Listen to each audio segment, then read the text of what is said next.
This is feedback for Shahad WR1. Formatting looks good. Title looks good. Here in the intro, WW, this means wrong word. So this is not the wrong spelling, but just the wrong word. So you got to find which word is here. These two sentences here I put are unrelated, meaning you're talking about the causes of car accidents. And so here you're talking about the effects. So, go into that more. Like, where are car accidents happening? How are they happening? Who is it happening to? Who's being affected by these car accidents? When are they happening? Is it happening in Kuwait? How much? Your intro's short, so answering those questions would help to make this intro a lot longer and make it better.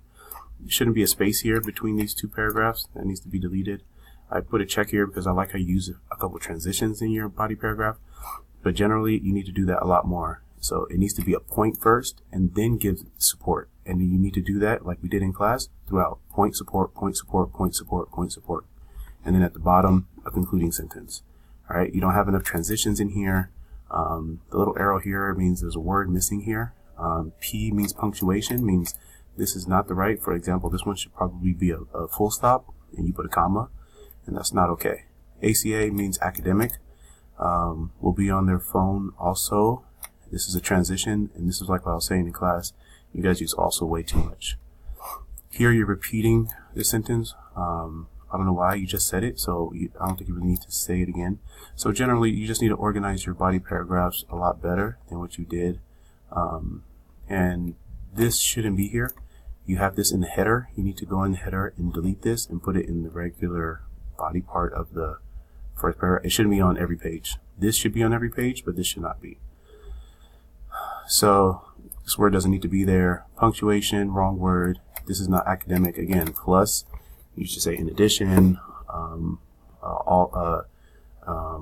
furthermore, any word like that will be more academic. Punctuation, this sentence is unrelated. Topic sentence is too specific. It needs to be more broad so you can create 3 examples. Just talking about drunk driving is hard to make 3 points about drunk driving. And that's what I think messed up this paragraph. So you need to pull this out a little bit and maybe say something like, violating the laws, or, not, following the rules, something like that, where you can give 3 examples and 3 points and 3 examples. This is unrelated. Again, unrelated here, not following bad things, such as drunk driving, smoking weed. What are the causes? Why is this happening? Right? That's something that you should talk about. Unrelated. This whole end of this first paragraph is completely unrelated. You really got to do just like we did in class, where we make point, support, and transitions between all of them. Here in your concluding paragraph, how can the government get them to do that? Right? So you say carefully pay attention while driving. Pretend you're the government, and you have to make laws that will make people pay attention. How would you do that? What would be the best way? Be creative. Make the changes, upload into port 1 WR1 week 7.